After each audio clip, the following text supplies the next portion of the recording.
자, 그러면 이제 써야죠. 이제 불리고, 불리고. 네. 그 송재림 씨가 그 미국 주식도 하신다는 얘기를 했어요. 예, 그렇습니다. 네. 근데 굉장히 이게 주식 얘기만 하면 이렇게 굉장히 그 타격감이 있으신 것처럼. 죄스러운 마음에. 지금 어떤 상황이에요? 네. 한동안 좀 안 좋아서 예, 장마는 좀 피한 것 같거든요. 그래서 보수적으로 네, 해서. 근데 되돌아보니까 이미 반쯤 젖어 있더라고요. 이 정도면 녹화 나오지 말았어요. 그냥 사실은 주식에 대해서 저렇게 메타포, 은유적인 표현을 쓰신다는 건 굉장히 많은 정신적인 고통이 쉽지 않죠. 네, 쉽지 않아요. 네. 나는 왜 이렇게 수익 내기 어려울까? 네. 사실은 여기에 심리학자들이 많이 얘기하는 게 바로 뭐냐? 뉴욕의 택시기사 연구입니다. 네. 뉴욕의 택시기사들의 운행 패턴을 분석하니까 되게 재밌는 패턴들이 나오더라는 거예요. 사실은 이 연구가 왜 시작됐냐면 뉴욕에서 택시 잡기가 왜 이렇게 힘들까? 뉴욕에서 택시 잡기가 왜 이렇게 힘들까? 네. 왜 그런가 봤더니 우리 이 뉴욕의 택시 기사들께서 손님이 많은 날 이때는 영업을 빨리 끝냅니다. 근데 손님이 없는 날에는 늦게까지 일을 해요. 왜일까요? 자기 목표액이 손님이 많은 날은 일찍 달성되거든요. 네. 그러니까 영업을 빨리 마치고 집에 들어가서 놀거나 아니면 뭐 가족들이랑 밥 먹고. 근데 손님이 적은 날은 자기 목표액이 안 채워졌죠. 그러니까 택시기사들이 점점 더 많이 일을 하고 계신 거예요. 그러니까 악순환이 반복된다는 거예요. 손님들이 많은 날, 이런 날에는 오늘 좀 많이 일하자. 손님이 좀 없는 날은 아유 오늘은 많이 해도 잘 안 될 테니까 그냥 포기하고 일찍 들어가서 쉬자. 이렇게 되는데 그렇게 하지 않으시고 정확히 반대로 한 거예요. 네. 슬슬 이제 주식 투자와의 연관성이 지금 슬슬 보이기 시작하실 겁니다. 네. 자, 그러니까 A 주식은 20% 지금 수익이 났고 상승해서 B 주식은 20% 하락했어요. 자, 어느 걸 파시겠습니까? 네, 라고 하면 대부분 실제로 보면 A를 팔아요. 왜? 20% 수익이 났거든요. 그런데 대부분은 계속해서 수익이 나는 건 놔둬야 돼요. 네. 근데 손실이 고통스러우니까 20% 손실이 난 주식을 오히려 못 파는 거죠. 네. 대부분 패턴을 보면 현재 계속해서 수익을 내고 있는 것은 뭡니까? 장기적으로 더 보유할 만한 것들이고 그리고 어느 정도 시간이 지났는데도 자꾸 하락하는 거는 이제 보유할 가치가 없는 경우가 많은데 우리가 반대로 하는 경우가 많다는 거예요. 반대로. 네. 그래서 우리가 손실을 그만큼 싫어한다. 뭐에 대해서 손실을 보는 걸 너무너무 싫어한다는 거죠. 파는 순간 뭡니까? 내가 손실을 인정하는 순간 네, 확정이니까요. 자, 그렇다면 두 번째로 또 다른 또 많이 궁금해하시는 것 있죠. 제대로 하는 데는 투자가 뭐냐. 네. 투기와 투자의 차이 어떻게 저희가 설명하느냐 그부터 말씀드릴게요. 투기와 투자는요. 도박과 게임과 비슷해요. 도박할 때는요. 게임할 때랑 뇌가 다르거든요. 도박할 때의 뇌를 보면 뇌를 거의 안 써요. 머리를 거의 안 써요. 다만 갑자기 좋은 결과가 나왔을 때 보상중추, 즉 쾌감중추만 꽉 떠요. 언제겠습니까? 5광 떴을 때. 네. 그러니까 도박의 룰은 간단하잖아요. 네. 도박은 대부분의 사람들이 반나절이 아니라 단 1시간도 안 돼서 대부분의 룰은 간단하게 딱 배울 수 있어요. 그래서 도박은 어느 정도 익숙해지자면 2, 3일만 지나도 머리를 안 씁니다. 근데 게임을 할 때는 굉장히 뇌가 많이 활동해요. 왠지 아세요? 게임을 할 때는 우리가 일반적으로 계속 하는 만큼 변화가 생기고 점수가 바뀌고 그렇기 때문에 머리를 엄청 써요. 네, 게임을 할 때 보면 오히려 쾌감 중추는 별로 안 떠요. 활성화를 잘 안 합니다. 그러니까 사실 뇌의 입장에서 보면 게임은 노동이에요. 상당한 노동이에요. 그래서 게임 자녀 있으신 분들은요, 아이가 게임을 많이 했어요. 그러면 자 이제 게임 그만하고 공부해. 이런 뭐예요? 삽질 그만하고 곡괭이질해. 이거랑 똑같은 거예요. 그러니까 삽질을 계속했으니까 뭐 해야 돼요? 곡괭이질 다 하기 전에 쉬어야죠. 네. 한 번은 그런 부모님이 돼보시는 것도 어떨까 싶어요. 이게 바로 투기와 투자의 차이예요. 투기는 머리를 안 쓰는 거예요. 오로지 수익률만 보는 거죠. 그렇죠? 근데 게임은 왜 재밌는 줄 아세요? 과정을 즐기기 때문이죠. 네. 내가 어떤 회사의 주식을 샀는데 그 회사에 관심도 있고 신문 보면서 이런 신기술이 개발됐어? 저기 CEO는 왜 이런 데 가고 있지?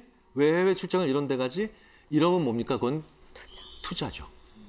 투자하게 되면 수익률이 떨어져도 나는 뭐가 남아요. 게임을 했을 때 아주 스케일이 큰 게임이나 아니면 복잡한 게임을 하게 되면 게임에서 저도 뭐가 남아요? 기량이 남죠. 기량이라는 게 남고 재밌는 스토리들이 남아요. 우리들이 소비할 수 있는 것들이 되죠. 바로 그렇게 무언가를 샀고 그 다음에 내가 지켜보는 과정에서 그런 여러 가지 피드백을 받을 수 있는 그런 상황이 있으면 그게 내가 바로 투자를 해나가면서 세상에 대해서 알아가는 과정입니다. 알아간다는 거. 그게 바로 투기와 투자의 차이입니다. 여기다가 이제 제일 중요한 거 뭐냐? 나의 루틴까지 만들면 진짜 좋은 거예요. 저의 루틴 말씀드려 볼게요. 저는요, 저를 불러서 강의를 들어주신 그 기업의 주식을 그날 강연료의 한 10% 정도 떼어서 그 회사 주식을 삽니다. 예. 왜냐면 심리학자 불러서 강의 들을 회사는 안 망한다예요. 예. 최소한 공부하는 회사잖아요. 교육하는 회사는 안 망해요. 그래서 저는 이렇게 저만의 루틴을 만들어서 지난 15년 동안 해서 조금씩 산 겁니다. 네. 이게 바로 무슨 얘기냐? 매번 내가 조금씩 산다. 소액씩 정기적으로 투자한다. 말은 쉽지만 절대로 안 되잖아요. 저는 제가 하는 것에 뭐가 있느냐? if, then, when이 있기 때문에 그렇습니다. if, 만약, then, 그렇다면 when, 언제. 루틴이라는 게 습관이잖아요. if와 when과 then이 다 있어야만 습관이 만들어진다고 얘기를 합니다. 제가 오늘부터 만약에 예를 들어서 탈모 방지약을 2알씩 먹는 거예요. 진짜예요. 네. 슉 보면. 네. 근데 매번 잘 까먹고 잘 안 먹게 돼요. 그러면 if, when, then을 다 넣어야 돼요. 7시에 기상해서 이 닫고 난 다음에 물 마시면 이거 먹는다. 그러니까 언제 뭐뭐 하고 난 다음에 그 다음에 이거 한다. 이런 식으로 일주일만 하면 그게 뇌가 확실하게 루틴으로 저장해 놓습니다. 네. 그래서 예를 들어서 3일에 한 번 헬스장 피트니스 센터를 갔다 와서 뉴스를 검색하고 난 다음에 10만 원씩 주식을 산다. 이런 식으로 해야 된다. 이런 경우도 있죠. 정말 떨어졌을 때 산다. 근데 늘 경험하시죠? 떨어졌을 땐 돈이 없죠. 그렇죠? 네. 그래서 패닉 계좌를 만들어 놓으셔야 돼요. 패닉 계좌를. 그러니까 공황장 때 아니면 완전히 엉망인 장세일 때 쓰는 용도로 이거는 그 돈을 집어넣어 놓고 현금을 놓고 현금 계좌에 그냥 패닉장 계좌라고 이름을 붙이셔야 돼요. 왜냐하면 평상시에 다른 목적으로 쓰는 돈은 그렇게 투자가 안 되거든요. 제가 2020년 3월 왜 우리 코로나 때 막 난리 났었죠. 한번 쫙 2000 밑으로도 한번 떨어진 적이 있습니다. 근데 제가 마침 그때 제 책에 인세가 들어온 거예요. 인세가. 예. 그러니까 우연한 돈이죠. 전혀 예상하지 못했던.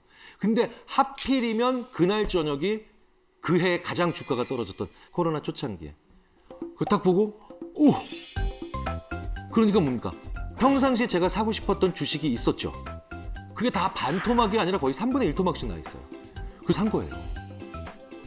그래서 제가 기분이 너무 좋아서 잠이 안 오는 거예요. 네. 외국 연구자들한테 이 얘기를 했더니 그 친구들이 이러더라고요. 실제로 패닉장이 됐을 때 투자하는 계좌를 따로 만들어야 돼. 대공황용 계좌. 네. 재밌는 건 이게 대공황이 아니면 돈을 못 뺀대요. 사람이 심리적으로. 그건 당연합니다. 왜냐? 사람이 우리 딸 결혼자금 500만 원, A은행, B은행, 우리 아들 대학 등록금 500만 원 붙여놓으면 되게 웃긴 건 둘 다 500만 원이죠. 근데 왠지 딸을 위해서는 이 은행에서 돈을 찾아야 될 것 같고 아들 대학 등록금은 여기서 찾아야 될 것 같아요. 심지어 지금 요 은행 앞인데도 딸 위해서는 저 은행 가야 될 것 같아요. 이런 느낌이 있어요. 계좌에 이름을 붙이면 거의 못합니다. 다른 용도로. 그러니까 뭡니까? 패닉용 계좌 혹은 대공황용 계좌를 만들어 놓는 거예요. 만들어 놓는 겁니다. 자, 그러면 그게 평상시에 정말 그런 난리가 났을 때 외에는 돈을 안 쓰게 되어 있어요. 네. 그러면 이제 마지막으로 오늘 큰 돈을 벌었다 치자고요. 설사 복권에 당첨됐다 치자고요. 평범한 우리가 큰 돈 만질 수 있는 가장 대표적인 루트가 복권 당첨되는 거잖아요. 그런데 복권 당첨자들의 상당수가 아니라 거의 대부분이 파산합니다. 그러면 이 복권에 당첨됐다가 잘 파산하지 않는 제 주위에 있는 사람들 이야기를 좀 드려보도록 하겠습니다. 제가 봤던 많은 유태인 가정들은 아이가 한 5살, 6살쯤 되니까 톰, 오늘 너한테 100불이 생기면 어떡할래? 종이에 주고 써보라 그래요. 아이가 갑자기 100불을 내가 가진다는 생각을 하니까 막 10센트, 20센트짜리 뭐 보면서 자기 주위에 있는 사람들의 이름이 막 나오면서 막 밤새 적기 시작합니다. 내가 좋아하는 옆집 메리한테는 눈깔 사탕 만약에 1불 50센트 정도. 그다음에 내가 별로 안 좋아하는 우리 형 마크한테는 그냥 지렁이 사탕 한 개. 30센트. 거기 이제 그 아이의 위시, 소망이 나오는 거죠. 근데 그 다음 해가 되니까 한 500불로 올리더라고요.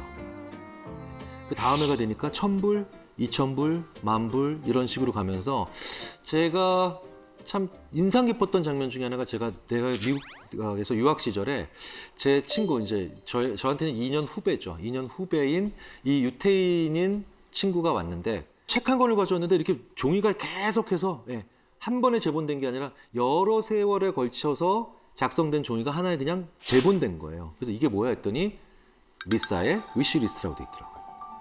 그러니까 얘가 5살을 6살부터 얘도 적은 거예요. 그리고 마지막에 1억 불이 들어가 있습니다. 100불에서부터 시작한 게 1억 불이 돼 있어요. 거기는 그러니까 얘의 책 한 권에 하고 싶은 것들이에요. 책 한 권에 꿈. 이런 사람들은 복권에 당첨돼도 절대 파산할 수 없습니다. 왜? 그 책에 있는 대로 쓰는데도 시간이 모자라요. 우리가 복권을 어떻게 하면 잘 쓸 수 있을까를 한번 생각을 해보면 부자가 됐는데 불행한 사람들을 보면 알 수가 있죠. 부자는 절대로 꿈이 돼서는 안 됩니다. 목표가 돼야 돼요. 무슨 얘기냐면 제가 꿈과 목표를 구분하지 못하는 사람들에 대해서 굉장히 많이 얘기를 하는데요. 이게 사실은 참 대단히 어려운 질문이에요. 어려운 질문인데 왜 그러냐면 실제로 제가 많은 기업에서 부장님들한테 이렇게 질문을 드려요. 부장님의 꿈이 뭔가요? 사장 되는 겁니다. 그러면 제가 이렇게 한번 진지하게 다시 여쭤봐요. 사장 되는 건 꿈이 아니고 사장 돼서 뭘 하고 싶으신지가 꿈이어야 되지 않을까요? 이렇게 말씀을 드려요. 예. 그러니까 행위가 좀 있어야 되는 거죠. 자, 그런데요. 한국 사람들이 목표는 있는데 꿈이 없어요. 예, 우리가 꿈이 없어요. 왠지 아세요? 꿈을 얘기할 수 있는 기회가 없어요.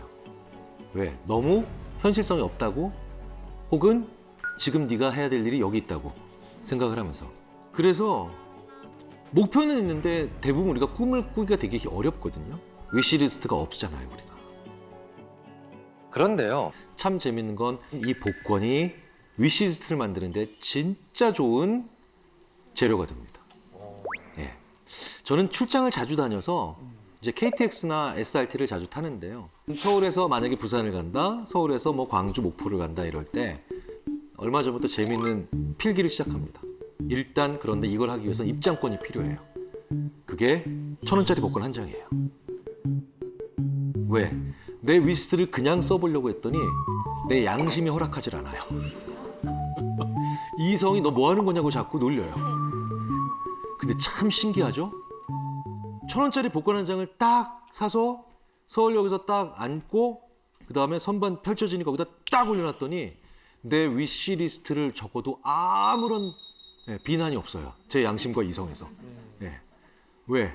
100억 당첨되기만 하면 얼마든지 어쨌든 0보다는 큰 확률이거든요. 쓰기 시작합니다. 야, 써요. 진짜 시간 잘 가요. 진짜 시간 잘 가고 별의 별 얘기들이 다 나옵니다.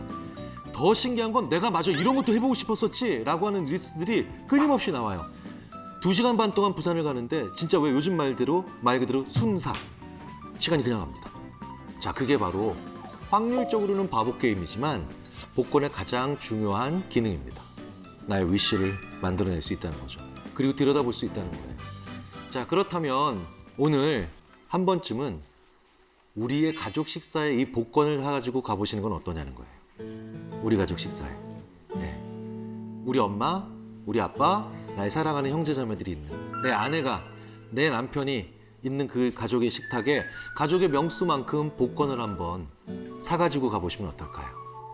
정말 꽤 많은 가정에서 기적을 경험하게 되실 겁니다. 정말 재밌는 경험들 하게 되실 거예요. 저도 한번 이걸 해봤거든요. 제 아내가 그렇게 남부 스페인에 관심이 많은지 몰랐어요. 그리고 제 아내가 그렇게 스쿠버 다이빙에 관련된 책들을 보는지도 몰랐고요.